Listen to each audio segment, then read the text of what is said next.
सर्वकार्येषु सर्वदा सर्वमंगलमांगल्ये शिवे सर्वार्थसाधिके शरण्ये त्र्यंबके गौरी नारायणी नमस्तुते। गुरुर्ब्रह्मा गुरुर्विष्णु गुरुर्देवो महेश्वरा गुरुः साक्षात् परब्रह्म तस्मै श्री गुरुवे नमः।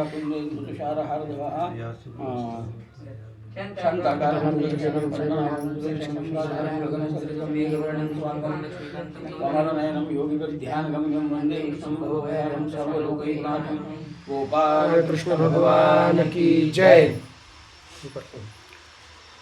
तृतीय दिन प्रारंभ। अष्टम स्कंद।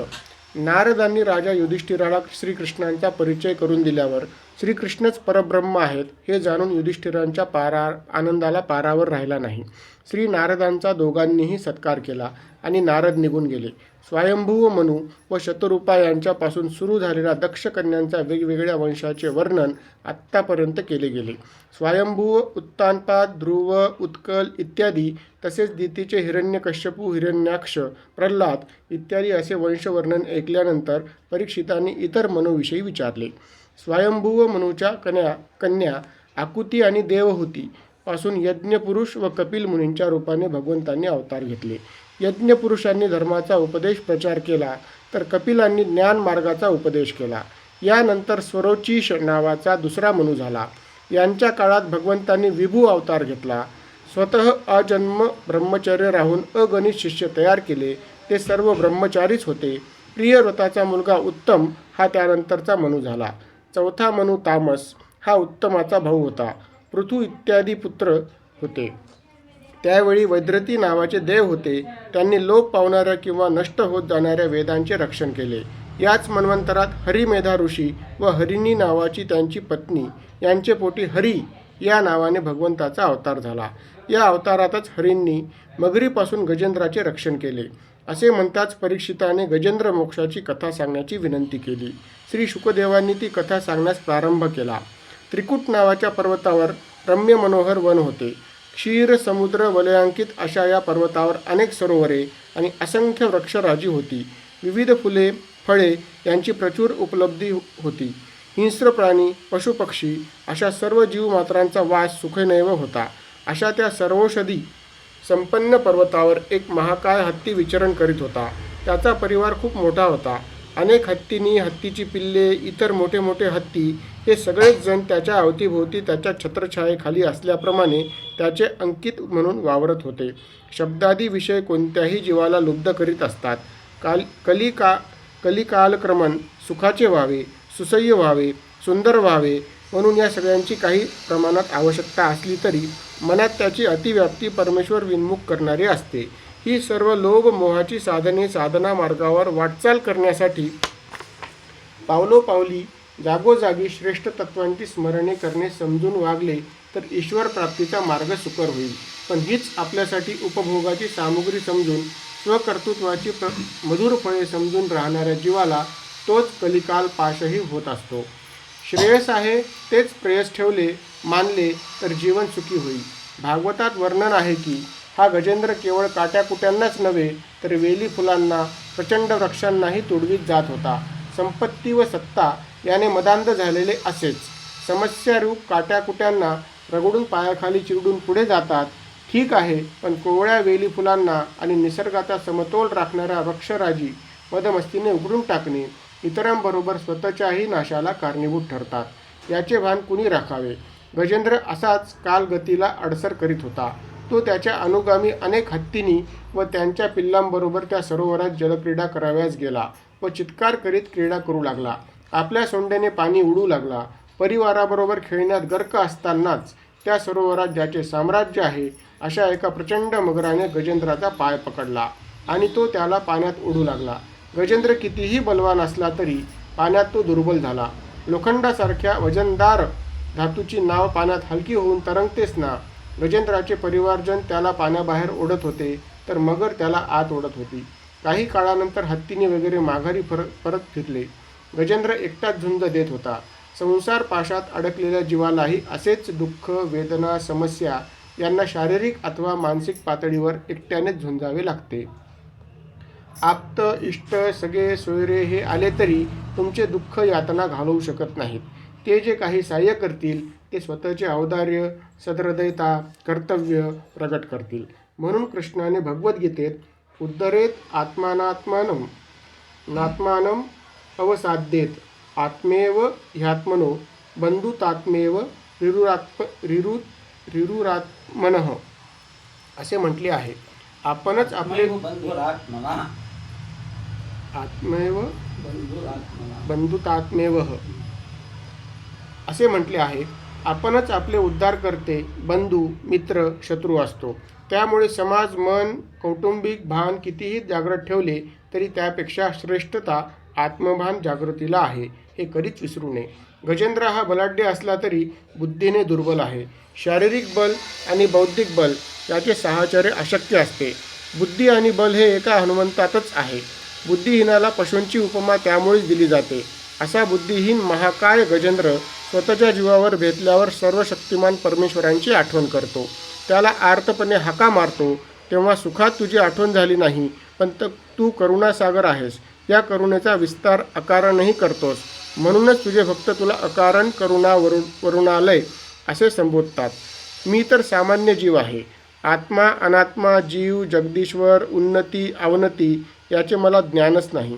अशा अत्यंत करुण आळवणीने श्रीहरिभक्तवत्सल तात्काळ गरुडावर स्वार झाले आणि क्षणात तेथे पोहोचले. सुदर्शन चक्रधारी भगवंताचे पूजन करण्यासाठी गजेंद्राने त्या सरोवरातील एक कमल पुष्प सोंडेनेच आकाशात भिरकावले. तेवढ्यानेही भगवंत प्रसन्न झाले. आपल्या सुदर्शन चक्राने मगराची शकले केली आणि गजेंद्राला सोडवले. पूर्वजन्मी मगर हा हुहू नावाचा गंधर्व होता. देवलांच्या शापाने तो मगर झाला होता. आता तो मुक्त झाला आणि दिव्य शरीर धारण करून गंधर्वलोकी गेला. गजेंद्र पूर्वजन्मी इंद्रद्युम्न नावाचा महापराक्रमी राजा होता. आपल्या कर्तव्य कर्मातून निवृत्त होऊन तो मलय पर्वतावर आश्रम करून राहत होता. तपाचरणाने त्याचे राजबिंडे रूप तपस्व्याप्रमाणे झाले होते. एकदा असाच तो ध्यानमग्न असताना अगस्ती ऋषी आपल्या शिष्य परिवाराला घेऊन तिथे आले. राजा ध्यानमग्न असल्यामुळे ऋषींचे स्वागत करू शकला नाही. अतिथींचा अपमान करणे मोठा गुन्हा आहे. ऋषींना क्रोध आला. त्यांनी राजाला शाप दिला. ऐश्वर्याचा मद आणि त्यामुळे आलेले बुद्धीचे जडत्व हत्तीप्रमाणे आहे, म्हणून तू हत्तीच्या जन्माला जाशील. त्याप्रमाणे राजा गजेंद्र झाला, पण त्याच्या पूर्वजन्मातील भगवत भक्ती कामाला आली. त्याला स्मरण केले आणि मुक्त झाला. त्यावेळी भगवंतांनी स्वतःच सांगितले, जे लोक सकाळीच उठून तू केलेल्या माझ्या स्तुतीचे पठन करतील त्यांना मृत्यूसमयी शुद्ध बुद्धी मिळेल व ते मलाच प्राप्त होतील. असे सांगून भगवंत गरुडावर स्वार झाले आणि ब्रह्मदेवाकडे गेले. यानंतर 6वा मनू चाक्षुष झाला. याच्याच काळात समुद्रमंथन आणि अमृत प्राप्ती झाली. भगवंताचा कच्छपावतार ही याच वेळी झाला. एकदा इंद्राने दुर्वास ऋषींचा उपमर्द केला होता. दुर्वास फिरत असताना मार्गात इंद्राची भेट झाली. ऋषींनी त्याला पुष्पमाला प्रस्तुत केली. इंद्राची स्वारी हत्तीवरून चालली होती. साहजिकच त्याला मोठेपणा वाटत असेल. पायी चालणाऱ्या दुर्वास ऋषींच्या त्या पुष्पमालेचा त्याने अवेर केला. ती माला हत्तीच्या सोंडेवर फेकली. हत्तीने ती तुडविली. दुर्वासांना तो अपमान बोचला. दुर्वास तर महासंतापीच होते. त्यांनी विष्णूलाही शाप दिला होता. इंद्राला म्हणाले, असतः श्रीमदांधस्य दारिद्र्यम परमांजनम. पैशाने आणि सत्तेने मदांध झालेल्यांची डोळे उघडण्यासाठी दारिद्र्यच उत्तम अंजन आहे. दुर्वासांनी तू दरिद्री होशील असा शाप दिला. ऋषी जगत कल्याणाकरिताच असतात. त्यांना काळाच्या पोटात काय दडले असते याची जाणीव असते. त्यामुळेच त्यांना ऋषी म्हणत असतात. ऋषी दर्शनात असे वचन आहे, काय घडवायचे आहे, काय घडणार आहे याचा विचार त्यांच्या मनात सतत जागृत असतो. ते जे करतात, बोलतात, शाप किंवा वर देतात ते त्या घटनेच्या अनुषंगाने केलेली उपाययोजनाच असते. त्यांचा त्यात तीळमात्र स्वार्थ नसतो. देवदैत्यांचे युद्ध तर नेहमीच सुरू असते. आता या शापामुळे देव युद्धात घायाळ झाले. दैत्य बलवान झाले. त्यांनी इंद्रपद बळकाविले. इंद्र खरोखर दरिद्री झाला. सर्व देवगण ब्रह्माकडे गेले आणि विनंती करू लागले की या आपत्तीतून आम्हाला सोडवा. ब्रह्मदेवाने एकाग्र चित्ताने भगवंताचे स्मरण केले आणि प्रसन्नतेने म्हणाले, मी शंकर, तुम्ही दैत्य, मानव, पशुपक्षी, चराचर या भगवंताचेच अंश. त्यांनाच आपण विनंती करू आणि उपायही विचारू की दैत्य निर्दालन कसे करावे. खरे तर भगवंताच्या दृष्टीने पाहिले तर सर्वच जण त्यांचे अंशरूप असल्याने भगवंताच्या मनात कुणाबद्दलही दुजाभाव नाही. त्यांना कुणी वंद्य वाटत नाही, कुणी स्तुत्य वाटत नाही, कुणी आदरणीय वाटत नाही, कुणी उपेक्षणीय वाटत नाही, कुणी प्रेय नाही, कुणी द्वेष्य नाही. तरीही विश्वाच्या या 3 स्थिती आहेत, 3 अवस्था आहेत. तो चक्रनेमी क्रम राखण्यासाठी त्यांना सत्व रज तम गुणान्वित अवतार धारण करावे लागतात. श्रीहरींना वाटले तर दैत्यांचा निपात ते केवळ संकल्पानेही करू शकले असते. तथापि नीतिशास्त्राचा वस्तुपाठ द्यावा म्हणून भगवंतांनी देवांना सांगितले की तुम्ही अमृत मंथन करा. त्यासाठी दैत्यांचीही मदत घ्या. असुरांना सध्या काळ अनुकूल आहे, तेव्हा तुम्हाला अनुकूलता लाभेपर्यंत दैत्यांशी समेटाने वागा. कौरव पांडवांचे वैमनस्य होते. पांडवांना जिंकून कौरवांनी त्यांना वनवासात धाडले होते. त्यावेळी पांडवांना खिजविण्यासाठी दुर्योधन सर्व ऐश्वर्यासह पांडवांकडे निघाला होता. रस्त्यातच त्याने चित्रसेन गंधर्वाबरोबर युद्ध झाले. दुर्योधनाला बंदिवान केले. युधिष्ठिराकडे बातमी आली. भीमादी सर्वजण बरे झाले, परस्पर उत्तर मिळाले असे म्हणू लागले. पण धर्मराज म्हणाले, जा, दुर्योधनाला सोडवा. इतर सर्व म्हणाले, आपण त्याच्याशीच तर भांडतो आहोत. काट्याने काटा निघाला, बरे झाले ना. धर्मराज म्हणाले, आपले भांडण आपल्यात राहील, पण परकीय आक्रमण फोडून झोडणारे असते. त्यामुळे परचक्राचे वेळी वयम पंचाधिकम शतम हा न्याय आहे. तेव्हा हे देवांनो, दैत्यांशी समेट करा. अमृतप्राप्तीचे महत्त्व त्यांना पटवून द्या आणि समुद्र मंथन करा. मंदराचल पर्वताची रवी, वासुकीचा दोर करा. एकीकडे दैत्य, दुसरीकडे देव रहा आणि समुद्र घुसळा. देवांनी श्रीहरींच्या आज्ञेप्रमाणे दैत्यांशी समेट केला आणि समुद्र मंथनाचा प्रस्ताव मांडला. आपल्या श्रमापेक्षा अधिक किंवा आपल्या पात्रतेपेक्षा अधिकाची अपेक्षा ठेवून काम करणारे दैत्यच असतात. ते लोभाविष्ट झाले. वस्तुतः स्वर्गाचे राज्य करताना दैत्यांशी युद्धदेव करीतच नव्हते. इंद्राचे राज्यपद मिळविण्यासाठी दैत्य आक्रमक वागत होते. त्यांना त्यांच्या अतिलोभाची, मोहाची, त्यातून निर्माण झालेल्या क्रोधाची, क्रौर्याची शिक्षा देणे हे नीतिसंमतच आहे. म्हणून देवांनी धूर्तपणे अंगीकारले. अन्यथा रत्नप्राप्तीचा लोभ देवांनी ठेवला असता तर देवदैत्यात फरकच काय राहिला असता. या दृष्टीने विचार केला तर पुढे रत्न प्राप्त होत असताना देवांनी दैत्यांना फसविले, हुलकावणी दिली असे जे आक्षेप विचक्षण घेत असतात ते सहजच फोल ठरतात. जीवन हा समुद्र आहे. विचार आणि बुद्धी यांच्या मंथनातून माणसाने कृती करत गेले तर ते रत्नासारखे दैदिप्यमान होते. सागरात पर्वत बुडणारच, पण तोच श्रीहरीने धारण केल्यावर कच्छपावताराच्या पाठीवर ठेवला तर स्थिरही राहतो आणि गरागरा फिरतोही. परमेश्वराचे अधिष्ठान राखून माणसाने जीवनसागर घुसळला तर रत्नकृती निर्माण होतील. त्यासाठी कोणतेही कर्म भगवंताला स्मरून करा आणि भगवंताला अर्पणही करा. समुद्र मंथनासाठी वासुकीचा दोर पर्वताभोवती गुंडाळला. त्यावेळी भगवंत वासुकीच्या मुखाकडे होते, त्यामुळे देवही त्याच पक्षात उभे राहिले. दैत्य असुर शेपटीकडे आले. त्यांना हा आपला अपमान वाटला. ते म्हणाले, आम्हीही सर्वविध आहोत, उच्च कुलोत्पन्न आहोत, त्यामुळे उत्तम आहोत. आम्ही उत्तमांगाकडे उभे राहू. अर्थात वासुकीच्या तोंडाकडे ज्ञानाने, संस्काराने लीनता यावी लागते. असुरांना अहंकार होता, समदर्शित्व नव्हते. विद्या विनयेन शोभते म्हणतात. देवांनी असुरांचे म्हणणे मान्य केले. दैत्याला वाटले असे सर्पाचे मुख उत्तमांग नाही, तो सगळाच पदनत आहे. शिवाय त्याची गतीही ऊर्ध्वगामी नाही, तो सस्रप व वक्रही आहे. ज्योतिषशास्त्रात राहुकेतूला कालसर्प म्हणतात. यांची गती नेहमीच वक्र असते. उद्योन्मुख ग्रह सरळ जाणार तर राहू वक्र जाणार. त्यामुळे सर्व ग्रह या सर्पाच्या मुखात जातात आणि त्या जातकाचे कर्म तमोमय होते, लवकर प्रकाशात येत नाही. त्यामुळे त्याच्या वाट्याला संघर्ष येतो. शेपटीचा फटकारा मात्र तीव्र नसतो. म्हणून वासुकीच्या तोंडाकडे जाणे उत्तम अंगाचे निदर्शक नाही. उलट शेपटीकडे जाणे म्हणजेच संघर्षतमातून बाहेर पडणे आहे. असुरांनी तोंडाकडून मंथन सुरू केले. त्या महाकाय सर्पाच्या मुखातून भयंकर विषारी तप्त फुटकार निघू लागले. केतू राहूमध्ये असो की राहू केतूमध्ये असो ग्रह, तो निलय कालसर्पामध्ये त्याची शांती करते. त्याची शेपटी करून तोंडाकडे असेल तर त्याचं काही वाईट होत नाही. तोंडाकडे असेल मात्र उशीर होतो, बाकी काही होत नाही. कालसर्प म्हणून त्याचा फार मोठा हे झाला.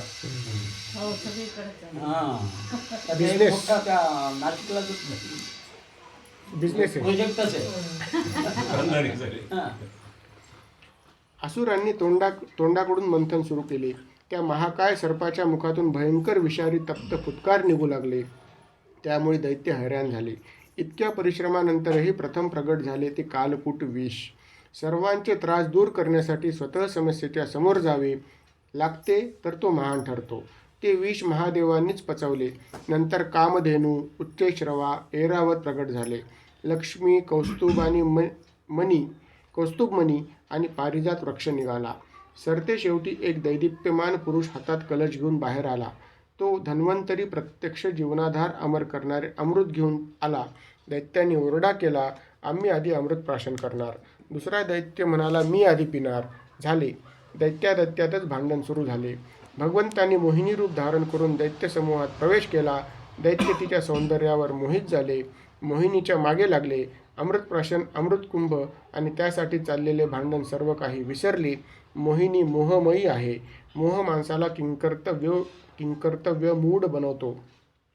जो मोहात अडकला, मोहिनीत आसक्त झाला, त्याला संसार बंधनातच फसून राहावे लागते. त्याला परमार्थ तत्व, देवत्व, अमृतत्व प्राप्त होत नसते. मोहिनीने अत्यंत प्रेमळ वाणीने दैत्यांना वश केले.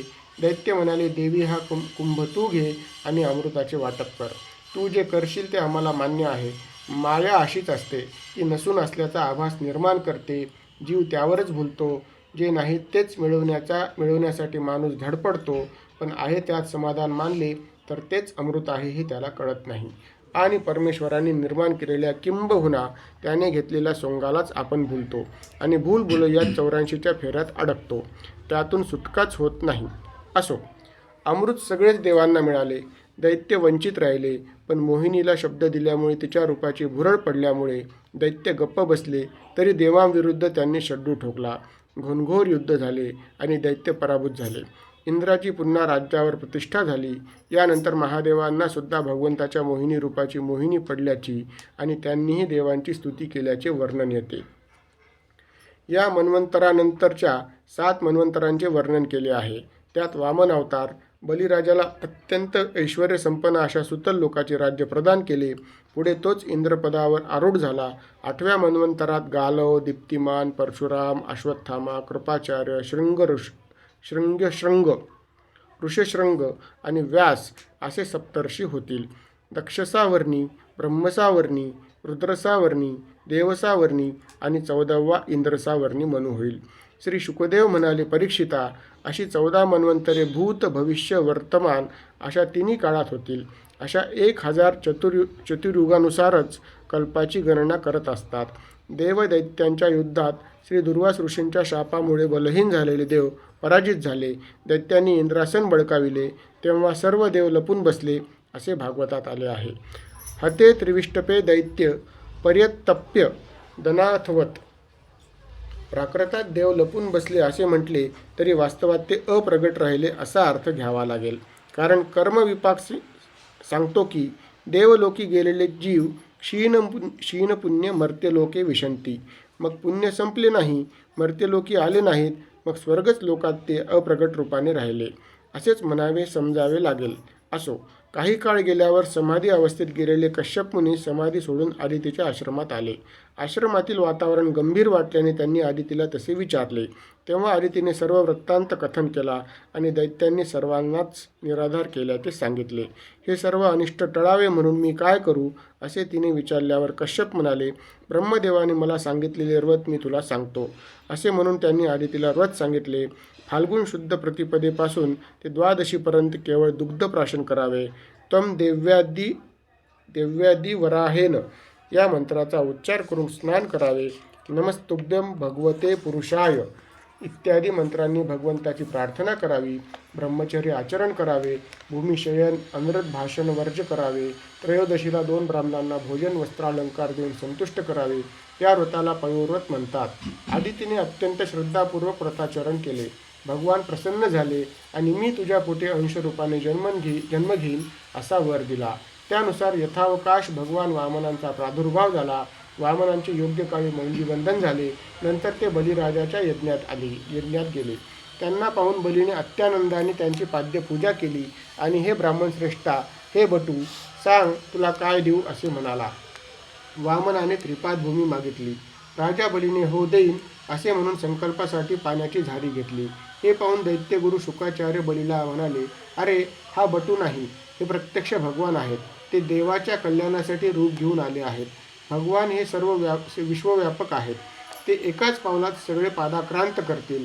भगवंताची व्याप्ती सांगताना श्रुतीने म्हटले आहे, सर्वतः पाणीपादंत सर्वतोक्षी शिरोमुखः. अशा सर्व व्यापकाला द्यावयास तुझ्याकडे काहीच नाही. जे आहे ते प्रतिभासिक आहे, मायाधिष्ठित आहे. तू अज्ञानी आहेस. तुला कल्याणाची इच्छा असेल तर नाही म्हण. संकल्प सोडण्यापूर्वी शुक्राचार्य आणि बलिराजा यांचे असे वादविवाद झाले आहेत. राजा बली दैत्य असला तरी तो सर्व शास्त्राभिज्ञ होता. शुक्राचार्य तर गुरुच होते. झारीत अडकून पाण्याची धार बंद केली म्हणून झारीतील शुक्राचार्य असे वक्रोक्ती रूढ झाली असली तरी ते तदर्थ आहे किंवा ते उपलक्षण समजावे. वास्तवात शुक्राचार्य झाडीत अडकले तर त्या छिद्रात दर्भाची काडी घालून पाण्याचा मार्ग मोकळा करताना शुक्राचार्यांचा डोळा फुटला वगैरे आपल्याला माहीत असलेली कथा प्रत्यक्षात अशी आहे. शुक्राचार्य छिद्र बंद करण्यास अडकले नाहीत, त्यांचा डोळाही फुटला नाही. शब्दाला जागणाऱ्या बलीने प्रतिवाद केला आणि बटू वामनांना त्रिपादभूमी दान केली. परिणामी बलीला पाताळात ढकलले गेले व देवांना त्यांचे राज्य परत मिळाले. सर्व देवांनी आदितीची प्रशंसा केली. देवांच्या हातून लुबाडलेले राज्य आदितीच्या व्रताचरणाने सर्व पुन्हा परत मिळाले. यानंतर मत्स्यावतार झाला. त्यांनी सत्यव्रत नावाच्या राजाला उपदेश केला आणि अष्टम स्कंद समाप्त झाला. गोपाळ कृष्ण भगवान की जय. नवम स्कंद श्रीमद भागवत हे राजा परीक्षिताच्या निमित्ताने जीवाच्या परमोद्धारासाठी रचलेली संहिता आहे. हे पुराण आहे, हे सर्वांनाच ठाऊक आहे. त्याला संहिता म्हणण्याचे कारण त्यात इतके प्रचंड विचार, इतका प्रचंड आशय समाहित आहे की इथे पिंडे पिंडे मतिर्भिनाचा पोषक किंवा रुजुता पूर्ण अर्थ घेतला तर जितके जण जितक्या वेळी विचार करतील सरळपणे तितक्या वेळी यात अपरिमित भिन्न भिन्न अर्थछटाचे खद्योत्त चमकून जाईल. वेगवेगळ्या काळातील वेगवेगळ्या कथांची ही मालिका आहे असे सुकृतदर्शनी वाटले तरी साधक वृत्ती असलेल्या स्वकल्याणोत्सुक जीवाला किंवा जीवनाला विटून ईश्वर प्राप्तीसाठी तळमळणाऱ्या जीवाला क्रमबद्ध पद्धतीने सोपान चढण्यासाठी दैहिक, बौद्धिक, मानसिक पातळीवर शुद्धी करून घेण्यासाठी केलेला सूत्रबद्ध कथाभाग आहे. त्याद्वारे अधिकारसिद्धी, ज्ञानसिद्धी, धृतीकृतीसिद्धी, वासनांचा क्षय आणि धर्मसिद्धी केली. त्यासाठी वेगवेगळ्या कथा दृष्टांत म्हणून सांगितल्या आहेत. स्वतःला ओळखणे ही अधिकारसिद्धी, गुरुसेवेने ज्ञानसिद्धी, गुरुवाज्ञेने संपादित ज्ञानाची कृती, तत्वाचरण, पूर्वकर्मानुसार मनाला चिकटलेल्या वासनांचा क्षय केल्यावर मन व बुद्धी शुद्ध करण्यासाठी सूर्यवंशी रामचंद्राची व चंद्रवंशी श्रीकृष्णांची कथा या 9व्या स्कंदात आली आहे. सत्यव्रत पुढच्या कल्पात वैवस्वत नावाचा मनू झाला.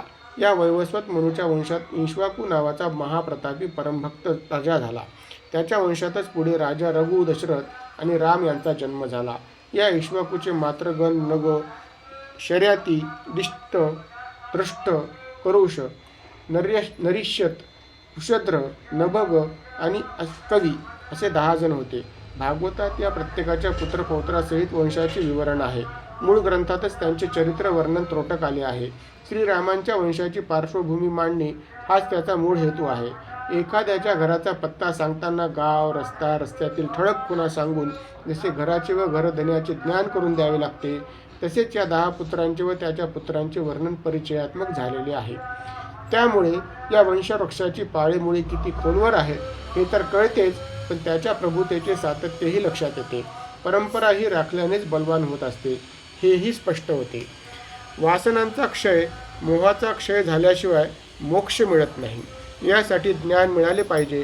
ज्ञान म्हणजे पारलौकिकाचे ज्ञान, सर्वशक्तिमान, सर्वज्ञ, कर्तुम अकर्तुम अन्यथा अकर्तुम अशा ईश्वराविषयी ज्ञान म्हणजे ज्ञान सगुण, निर्गुण, साकार, निराकार, निरवयव, तरीही सूक्ष्म रूपाने सर्वत्र भरलेला विठ्ठल, सर्वत्र भरला रीता ठाव नाही उरला असा संत वचनाप्रमाणे अस्थि भाती प्रियाठाई असणाऱ्या विधात्याविषयी साक्षेपाने जाण येणे म्हणजे ईश्वराविषयी ज्ञान होणे होय. ज्ञानाच्या सर्वच मर्यादा पाळून मर्यादा पुरुषोत्तम अशी बिरुदावली सार्थ करणाऱ्या श्री रामचंद्राची कथा चरित्र राजा परीक्षितला ऐकवले आहे. महर्षी नारदांनी व्यासांना कृष्णचरित्र, कृष्णलीलांचे वर्णन करण्यास सांगितले. त्याशिवाय तुम्हाला समाधान मिळणार नाही म्हणाले. 18 पुराणांचा विस्तार केल्यावरही व्यासांना अस्वस्थता होती, असमाधान होते. आनंदमय अशी मनोवस्था येत नव्हती. ती तशी यावी म्हणून कृष्णचरित्र गावे असे नारदांनी सांगितले होते. त्यानुसार व्यासांनी सुरुवात केलीही, पण जोपर्यंत हिरण्यकश्यपू, हिरण्याक्ष, रावण, कुंभकर्ण, शिशुपाल, दंतवक्त्र अशा षड्रिपूंचे निर्दालन होत नाही, तोवर कृष्णकथेचा आनंद घेता येत नाही. तहान भूक याचा विसर पडून कृष्णकथेत तल्लीन झाल्याशिवाय आनंदाची ओळखच होत नाही. म्हणून रावण, कुंभकर्ण, पारिपत्य आणि ज्ञान मर्यादांचे पालन लक्षात घेण्यासाठी रामचरित्र ऐकावे लागते. इक्ष्वाकूच्या वंशात मांधाता नावाचा राजा झाला. त्याच्या 50 मुलींशी सौभरी ऋषींनी विवाह केला. याच्यानंतर चक्रवर्ती सम्राट सगर झाला. याने मोठा यज्ञ केला. यज्ञात मोकळा सोडलेला अश्व इंद्राने अडवून लपवला. तो सगर पुत्रांना कपिल मुनींच्या आश्रमात सापडला. त्या सगर पुत्रांनी कपिलांना सजा देण्याचे ठरविले, परंतु कपिलांच्या क्रोधाग्नीने सर्व जळून खाक झाले. याला म्हणतात चोर सोडून संन्यास आला, अर्थात त्याचा परिणाम स्वनाश. तेव्हा वृथा कुणावर करू नये, शिक्षा आपल्यालाच होत असते. असो, अंशुमन सागराचा नातू. पुनश्च घोड्याची शोधयात्रा सुरू झाली. त्याला घोडा दिसला. त्याने कपिलांना प्रणाम करून वृत्तांत कथन केला. कपिलांनी तो घोडा परत केला. तेव्हा अंशुमनाने प्रार्थनापूर्वक कपिलांना आपल्या काकांच्या सगर पुत्रांच्या मुक्ततेसाठी मार्ग विचारला असता कपिलांनी सांगितले की गंगेचे पाणीच यांना परिष्कृत करू शकते. त्यासाठी अंशुमन, त्याचा पुत्र राजा दिलीप आणि त्याचा पुत्र भगीरथ यांनी तपश्चर्या केली. तेव्हा गंगावतरण झाले. गंगेच्या प्रवाहाने सगर पुत्र मुक्त झाले. आज आपण केलेल्या चुका वाटत नाहीत. पित्याने काय केले याची माहिती नाही, आजोबांची तर जाणच नाही. अशा वाऱ्याच्या झोतावर भिरभिरणाऱ्या या जीवनाचे कल्याण तर राहोच, पण वंशवेलीच्या रक्षणाची धुरा आपल्या खांद्यावर आहे याचीही जाणीव नाही. एकेकाळी अशी आदर्श व्यवस्था राखण्यासाठी 3-3 पिढ्या कष्ट करीत होत्या. ही अस्मिता आहे आणि हेच सातत्य राखणे आहे. भगवान शंकराच्या जटेतून म्हणजेच हिमालयातून गंगा आली हे सूत्र पकडून एका कादंबरीकाराने हिमालयातून कालवा खोदीत इथे पाणी आणावे लागले असेल आणि त्यासाठी 3 पिढ्यांना श्रम करावे लागले असा विषय मांडला. पुराण कथामधील अतिरंजितता किंवा अद्भुतता काढून वास्तववादी वर्णन करण्याच्या नादात अशक्य आणि कल्पनारम्यतेने केलेले ते वर्णन आहे असे वाटले. ते काहीही असले तरी खळखळ वाहणाऱ्या पाण्याच्या स्पर्शात पावित्र्य आणि निर्मलता प्रतीत होते. त्यामुळे गंगा किंवा कोणताही नदी प्रवाह आपण प्रदूषित करू नये. 3 पिढ्यांचे बलिदान देऊन सर्वजन कल्याणार्थ आणलेला प्रवाह निदान शुद्ध आणि स्वच्छ तरी राखलाच पाहिजे. गंगेविषयी एका माझ्याच कवितेत मी लिहिले आहे, जीवनाने जलासारखे खळाळून वाहत जावे, धडा घेऊन प्रपातांचा कडा तोडून कोसळावे, जगत कार्य करून फक्त पहिल्या परी वाहत राहावे, असा सार्थ जीवन जगण्याचा मंत्रही गंगाच देते.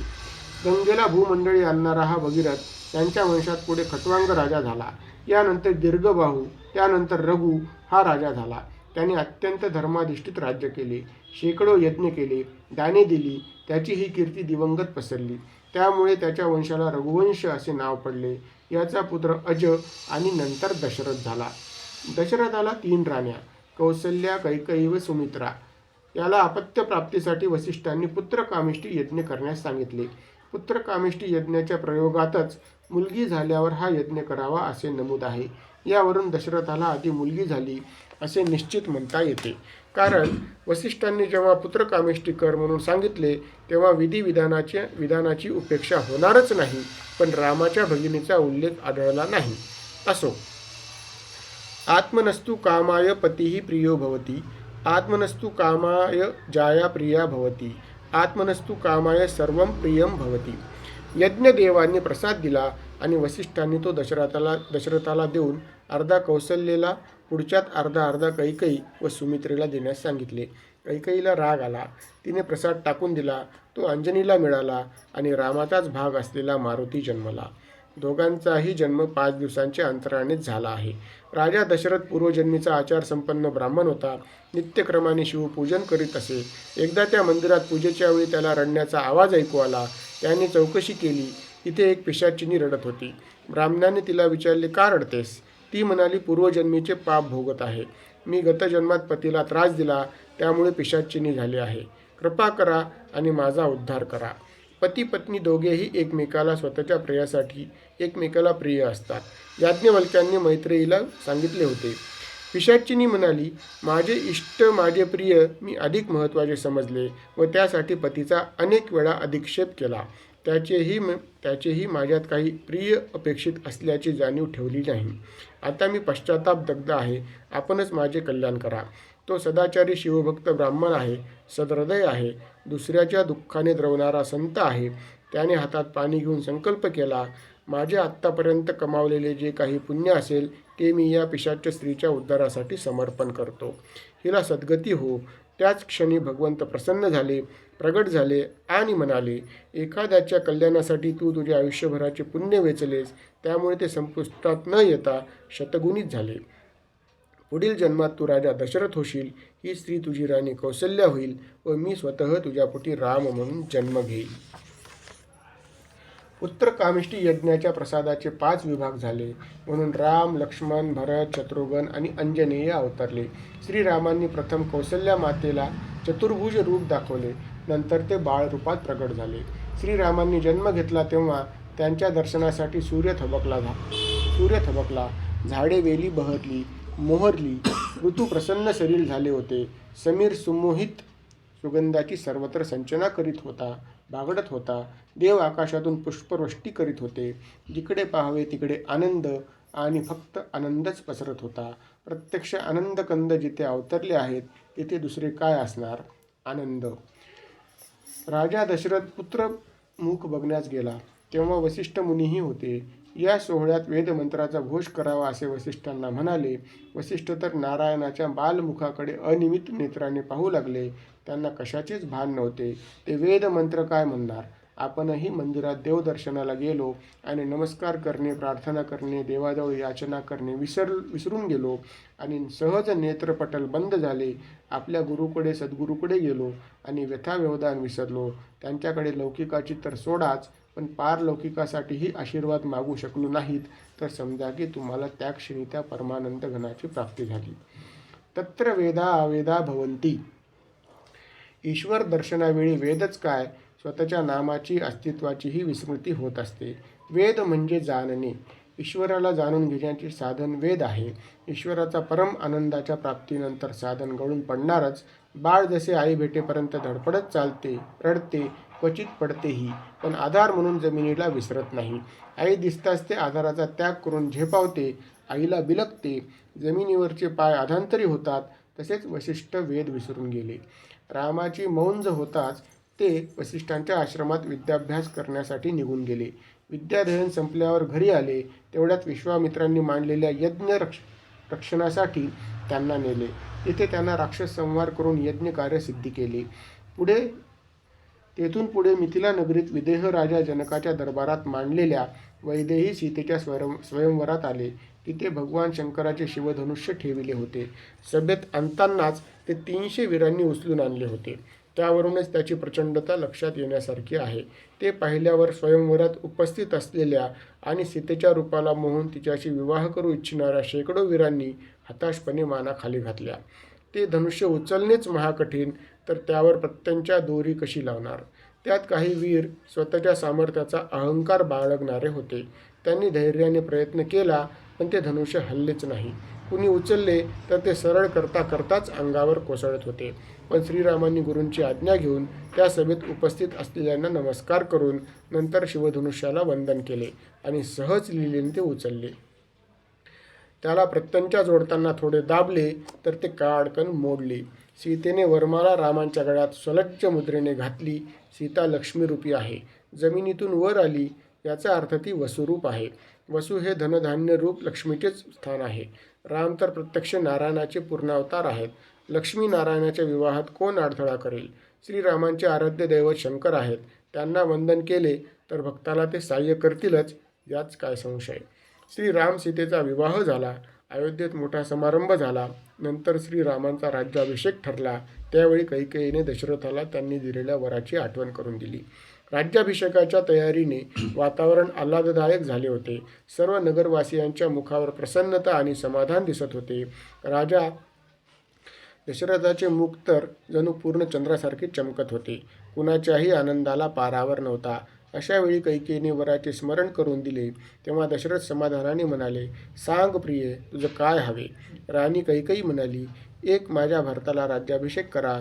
2, रामाला 14 वर्षे वनवासात पाठवा.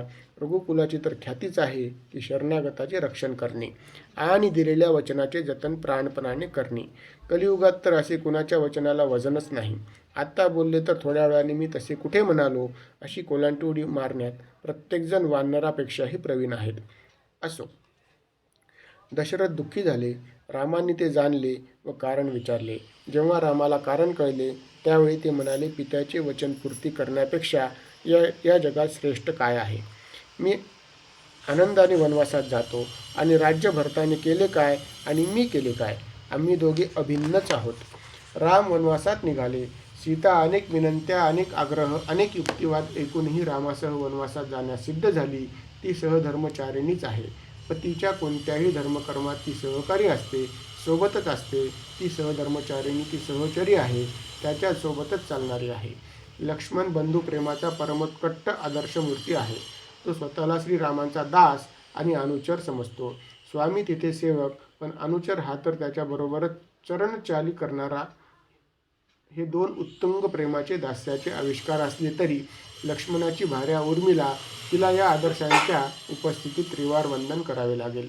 त्याग आणि वनवास या शब्दांची सांप्रत झालेली अवहेलना इतकी रुळली आहे की त्याच्या तेजस्वितेची धार उरलीच नाही. जे आहे प्राप्त आहे ते टाकणे सोडणे म्हणजे त्याग, आणि जे आहे ते उपभोगण्याची पात्रता, क्षमता आणि अधिकार असताना त्यांनी भोगेच्छा सोडणे हा संन्यास.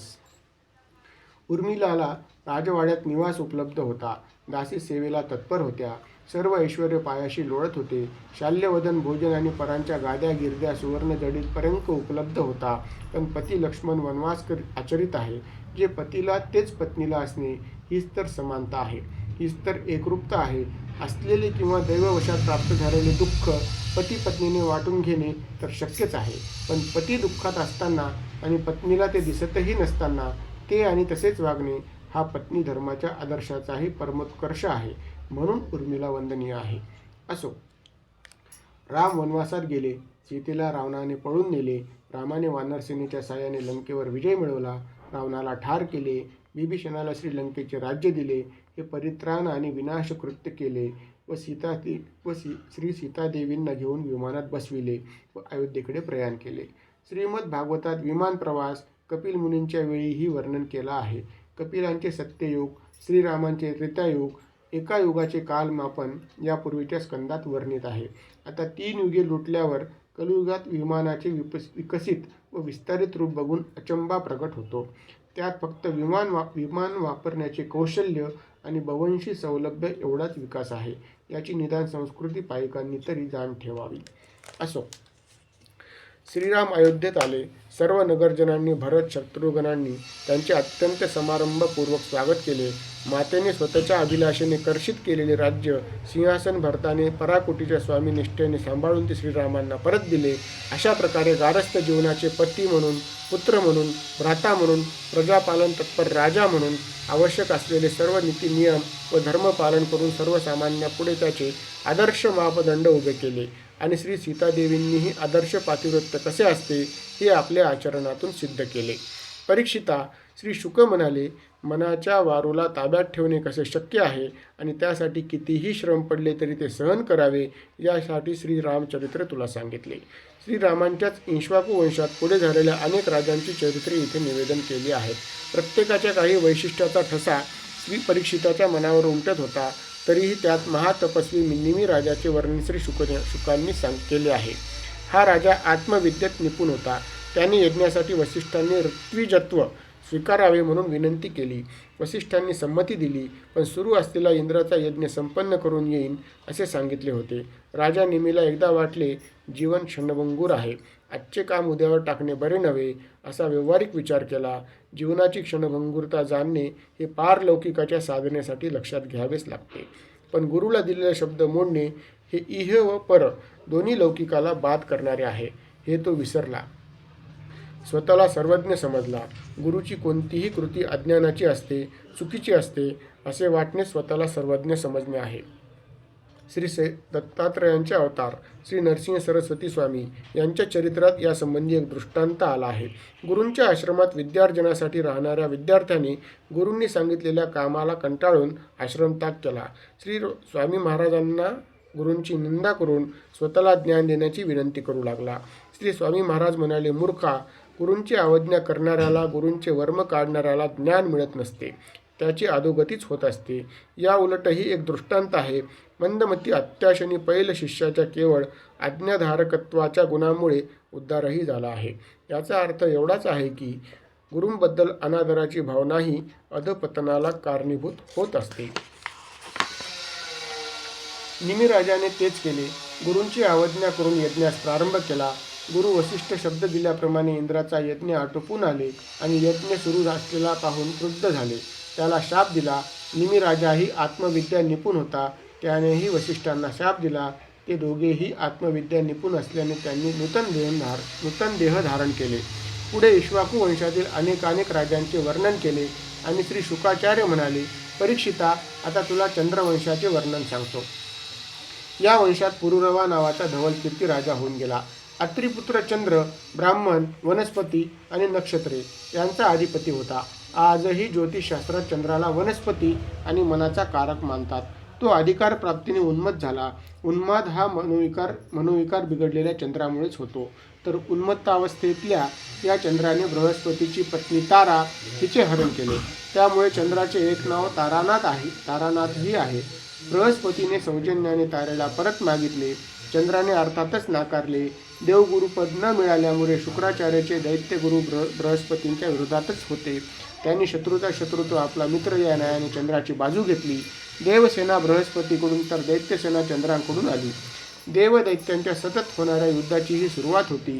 तुल्यबलांचे युद्ध आणि बुद्धिबलांचे वाद कधी संपत नाहीत.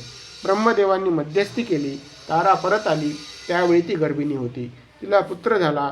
तो बुध बुद्धिमान म्हणून बुध याचा पुत्र पुरुरवा हा उर्वशीवर लुब्ध झाला. रूप गुण संपन्न असल्यामुळे पुरुरव्यावर उर्वशीही भाळली. अनेक वर्षे त्यांनी एकत्र सुखपूर्वक व्यतीत केल्यावर इंद्राने उर्वशीचे हरण केले. तिच्या पुनःप्राप्तीसाठी पुरुरव्याने यज्ञ केले. अग्नीवर 3 वेदांनी संस्कार करून आहवनीय, गार्हपत्य आणि दक्षिणाग्नी अशी विभागणी केली. हा त्रेतायुगाचा कालखंड होता. सत्ययुगात फक्त ओम एकाक्षरी वेद, नारायणदेव आणि हंस हा एकच वर्ण होता. पुरुरवा राजा होता, क्षत्रिय होता. हंस या एका वर्णाची विभागणी अर्थात त्याने केली. वर्णाश्रम धर्म आणि चातुर्वर्ण्य अर्थात क्षत्रियांची निर्मिती आहे. कलियुगात विशेषतः सांप्रत भीषण रूप घेतलेल्या वर्णवादाचे जनक आणि त्याला विकृत रूपात प्रस्तुत करणारे एकच आहेत कदाचित. उर्वशी आणि पुरुरव्याला 6 पुत्र झाले. आयु, श्रतायु, सत्यायु, रय, जय, विजय या प्रत्येक मुलांची मुले आणि त्यांचा विस्तार श्रीमद भागवतात कथन केला आहे. पण कुणाचा मुलगा कोण इतक्याच मर्यादेत ते वर्णन आहे. चंद्रवंशाची कथा पुढे गतिमान होण्यास विजयाच्या पुत्रपौत्र मालिकेतील 11वा कुशाभू याचा पुत्र गादी होता. याची मुलगी सत्यवती. तिला रुचिक मुनींनी वरले. सत्यवती आणि रुचिकांची आई यांनी ऋषींकडे अपत्य प्राप्तीसाठी विनंती केली. रुचिकांनी मंत्रणा केली. दोघीसाठी वेगळी उपाययोजना करून प्रसाद तयार केला. दोघी सासूसुनेला देण्याचा प्रसाद वेगवेगळा पाहून सासूच्या मनात शंका आली. मुलगा आईपेक्षा बायकोला विशेष प्रसाद देईल अशा शंकेने सत्यवतीच्या सासूने तिचा भाग ग्रहण केला. अशा प्रकारे प्रसादांची अदलाबदल झाली. तपश्चर्येहून परत आल्यावर ऋषींना ते कळले. ते म्हणाले, अनर्थ झाला. आता सत्यवतीचा पुत्र क्रूर व तर सासूच्या ठिकाणी ब्रह्मवेत्ता होईल. सत्यवतीच्या प्रार्थनेनंतर तिला जमदग्नी झाली. रेणू राजाची कन्या रेणुका त्यांची पत्नी झाली. त्यांच्या अनेक पुत्रांपैकी परशुराम होते. हयहय वंशाचा राजा सहस्त्रबाहू अर्जुन महाप्रतापी आणि योगेश्वर होता. त्याने दत्तात्रयांना प्रसन्न करून घेऊन त्याचेकडून सहस्त्रबाहू, शत्रुंजयता वगैरे वर मागून घेतले होते. राजा सहस्त्रबाहू एकदा शिकारीला गेला असता जमदग्नी ऋषींच्या आश्रमात पोहोचला. तिथे कामधेनू होती. तिच्या कृपेने जमदग्नीने राजा व त्याच्या हजारो सैन्यांचे उत्तम आतिथ्य केले. ते पाहून हयहयधिपतींची वक्रदृष्टी या गोमातेवर फिरली. तिला संवत्स पळून नेले. जामदग्नी परशुरामांना हे कळल्यावर ते आपले परशु व धनुष्यबाण घेऊन एखाद्या कृतांतासारखे या राजावर स्वारी करण्यास निघाले. राजाने लक्षावधी सैन्य पाठवले, पण रामांनी सगळ्यांचाच नाश केला. शेवटी सहस्त्रबाहूंचाही नाश केला. हे ऐकल्यावर जमदग्नी परशुरामाला म्हणाले, तू बदला घेतलास. आपण ब्राह्मण आहोत आणि ब्राह्मण क्षमेसाठी प्रसिद्ध आहे. प्रत्यक्ष ब्रह्मदेवही क्षमाशीलतेमुळे ब्रह्मपदाला पोहोचले आहेत. तू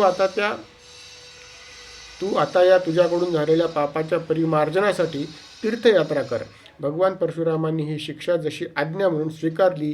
1 वर्षपर्यंत भगवान परशुरामांनी तीर्थयात्रा केली. विश्वामित्राच्या वंशाची विस्तारपूर्वक वर्णने यानंतर केली आहेत.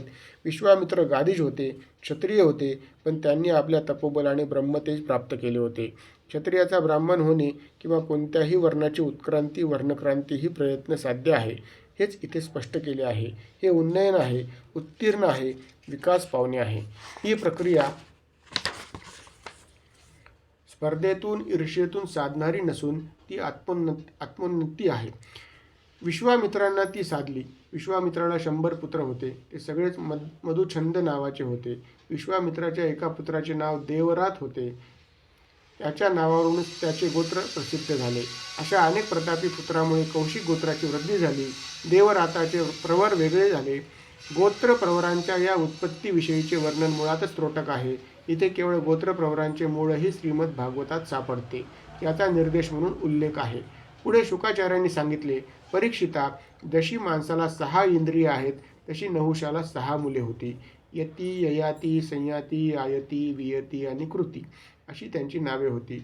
नहुषाचा राज्यशकट चालवण्यास यती मोठा मुलगा तयार नव्हता. राज्यकारभार करणे म्हणजे त्या आत्मभान हरपणे आहे असे त्याला वाटत होते. त्याचे नावही यती होते. विचारही तसेच असणार. यती संन्याशाप्रमाणे. नावात काय आहे? या सर्वतोमुखी झालेल्या वाक्प्रचाराचे हे चोख उत्तर आहे. असो, त्यानंतरच्या ययाती आपसुकच राज्यारूढ झाला. त्याने त्याच्या इतर 4 भावांना 4 दिशेला नियुक्त केले.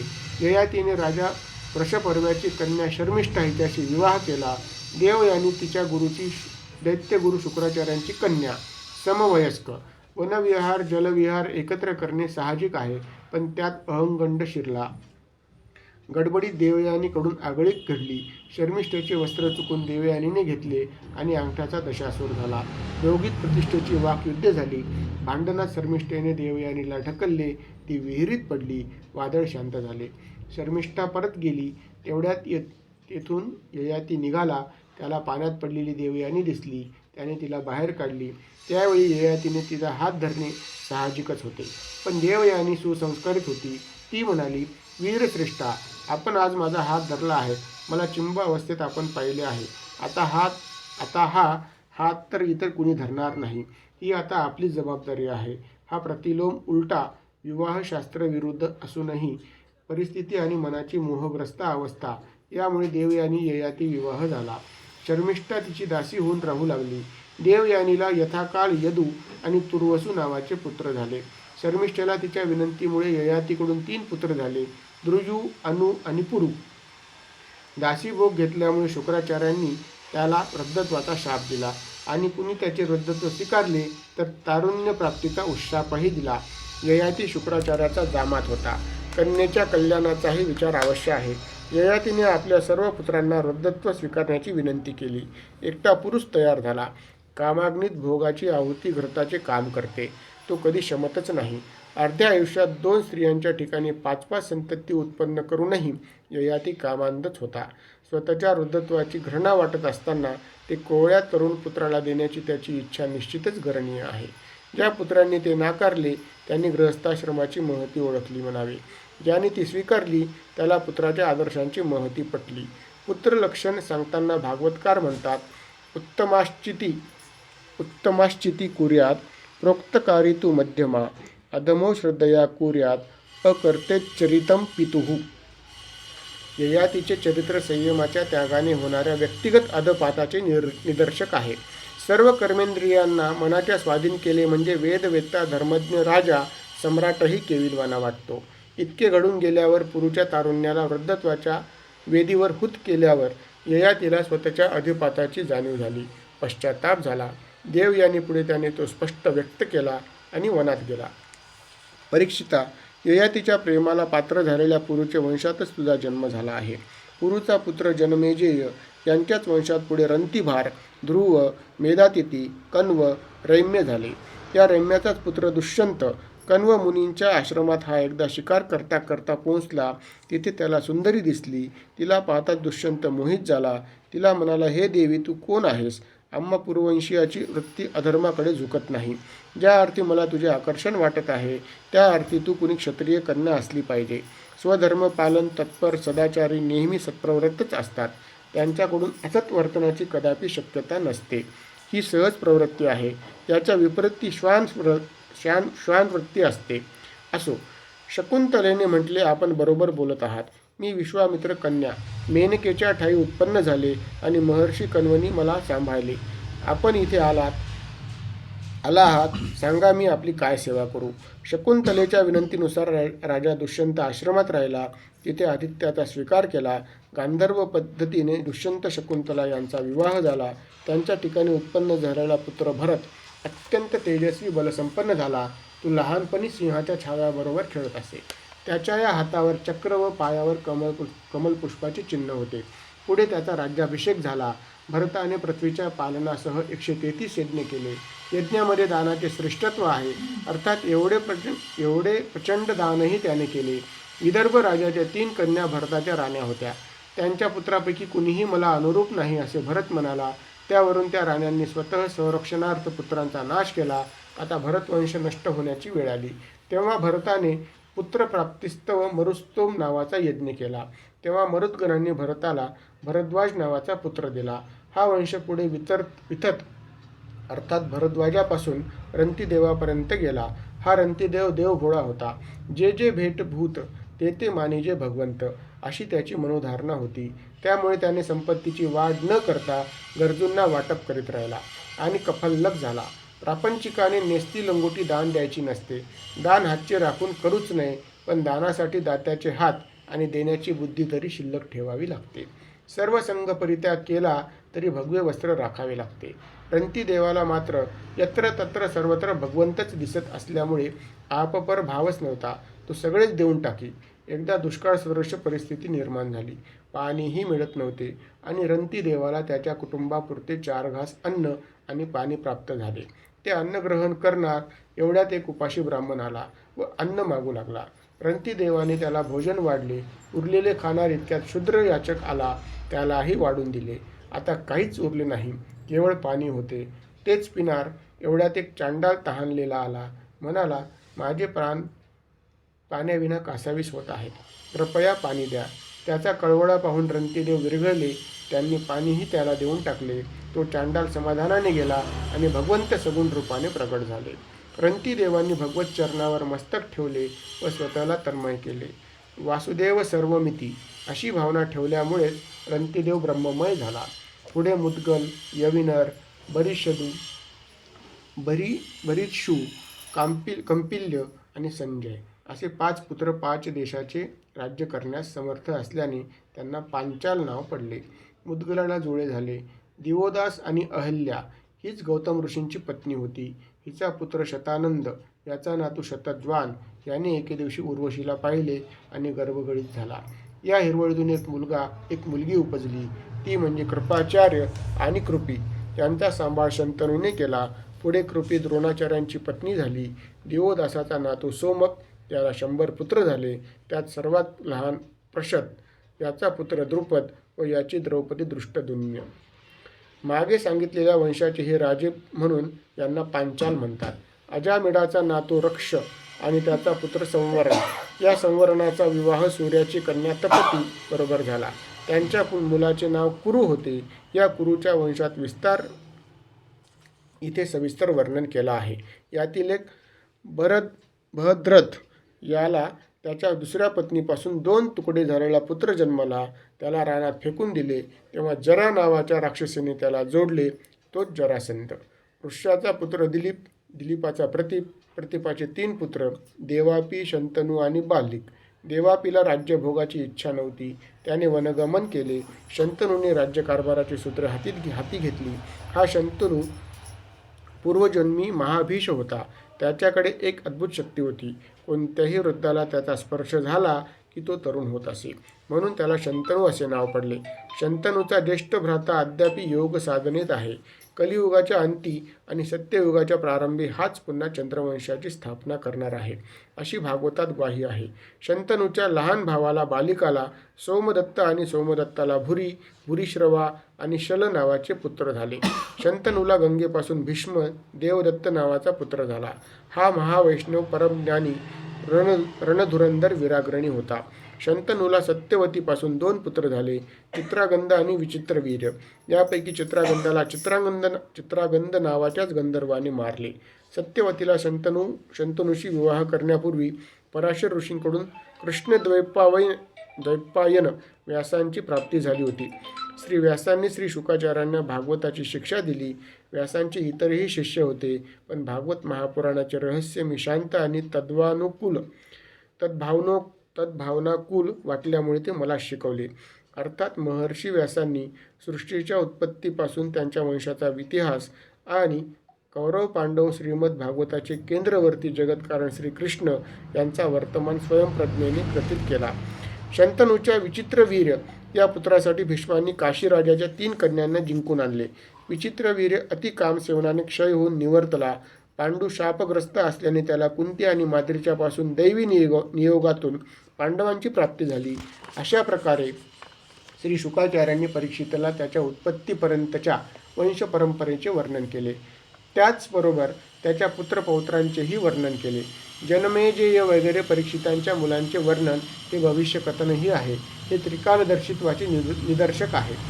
यदुवंशाच्या वर्णनात बळीराजाचे अंग, वंग, कलिंग, सुय्य, पुंडू आणि अंध्र या 6 पुत्रांनी वेगवेगळ्या देशांना आपल्या नावाने देश वसविले. विदर्भ वंशाचे वर्णन करताना अक्रूर, सात्वताचा पुत्र अंधक, आहुकाचे देवक आणि उग्रसेन हे पुत्र होत. देवकी आणि तिच्या 6 बहिणींशी वसुदेवांचा विवाह झाला. कंसाच्याही 5 कन्या होत्या. त्यांचा विवाह वसुदेवाच्या लहान भावाशी झाला होता. शूरसेनाच्या 10 पुत्रांपैकी वसुदेव याच्या जन्माच्या वेळी नगारे, दुदुंबी यांचा नाच झाला, म्हणून त्याला अनक दुदुंबी म्हणत. शूरसेनाचे मित्र राजा कुंतीभोज निपुत्रिक होते, म्हणून त्यांना शूरसेनाने आपली कन्या पृथा दत्तक दिली. त्यामुळे तिचे नाव कुंती असे पडले. वसुदेवाचा पुत्र आपल्या महापुराणाचा महानायक श्रीकृष्ण कुंतीचा भाचा. कुंती त्याची आत्या होय. सुभद्रा ही वसुदेवाचीच कन्या होती. वसुदेवांच्या 6 पत्न्यांचा उल्लेख यापूर्वीच आला आहे. रोहिणीपासून बलराम इत्यादी पुत्र झाले. परीक्षिताच्या वंशाचे कथन करताना यांचे वंशमूळ आणि विस्तार सांगितला. वंश प्रारंभाच्या वेळी देश, काळ, स्थिती सांगणे आवश्यक आहे. मग त्या देशाच्याही उत्पत्ती क्रमप्राप्त झाली. अशा वर्णनासाठी मग सृष्टीच्या निर्मितीपासूनच यथासांग परिचय करून दिला आहे. पूर्वीच्या काळी कुणी कुणाला भेटला म्हणजे नमस्कार करून स्वतःचा परिचय देत असत. कोणत्याही वंशाचा, कोणत्या गोत्राचा, कुणाचा शिष्य, कुणाचा पुत्र असे सांगून प्रणाम करत असत. त्यात वंशाचा आदर, ज्येष्ठांची प्रतिष्ठा आणि स्वतःची निष्ठा सहज प्रत्यंतराला येत असते. राजा परीक्षिताचा वंश असा मूलगामी आणि 4ही पुरुषार्थांचे पालन केलेला असल्याचे त्याचे वर्णन इतिहास म्हणून किंवा भागवत महापुराण म्हणून कितीही आवश्यक आणि श्रवण स्मरण कीर्तनी पुण्यप्रद असले तरी त्याच्या विस्ताराने, व्यापकतेने ते सामान्यांच्या कवेत येत नाही. बौद्धिक कक्षेत त्याहून येत नाही. त्यामुळे आणि सगळी वंशवेल, परिसर, कालक्रम, देश प्रदेशांची जशीच्या तशी वर्णने करून पृष्ठभार वाढवणे हा उद्देशच मुळी या माझ्या उपक्रमाचा भाग नाही. तरी श्रीमद भागवताची ही महती राखून लिहिण्याचा प्रयत्न करीत आहे. ही सारी सृष्टी, अखिल मानववंश, चराचर जडचेतन, विद्या, अविद्या सर्वच जर तोच परमात्मा व्याप्त आहे, तर श्रीमद भागवत ही एक श्रीकृष्ण कथा आहे. एवढ्यातच सगळे आले असते, पण कथा म्हटले की कधी, कुठे, कशी, कोणाची, का इत्यादी विषयी सविस्तर उल्लेख करूनच सांगावी लागते. व्यासांच्या प्रतिभास्करतेला वंदन करायचे तर आपली पंक्ती पेटवावीच लागते. माझा हाच प्रयत्न आहे. हजारो वर्ष तप केल्यावर ब्रह्मदेव प्रसन्न झाले. तेव्हा भारद्वाज म्हणाले, देवा मला सगळे ज्ञान द्या. देवांनी ज्ञान राशी दाखवल्या. त्या 3 पर्वताप्रमाणे भासल्या. त्या 3 मुष्टींचाच विस्तार आज कुणाच्याही आवाक्या बाहेरचा आहे. याच प्रवरगणातील अस्मादिक भागवताच्याच व्याप्तीला पर्वत मानून चिमूटभर निवेदन करीत आहे, तेव्हा त्यातील देश काळ स्थितीचे भान ठेवून परीक्षिताच्या प्रश्नांचा मागोवा घेत सूत्र कथासूत्र अखंड ठेवण्याचा प्रयत्न करीत आहे. श्रीमद भागवताच्या महानायकाच्याच म्हणजे यदुवंशाच्या अग्रणी श्रीकृष्णांच्याच कालापर्यंतचे वर्णन 9व्या स्कंदापर्यंत झालेले आहे. श्रीमद भागवताचा गाभा समजला जाणारा आणि तोच भाग आपल्या कथाकीर्तनाच्या माध्यमातून लोकांसमोर येणारा भाग म्हणजे दशमस्कंद. यापुढे प्रारंभ होत आहे. 9व स्कंद समाप्त. गोपाळ कृष्ण भगवान की जय.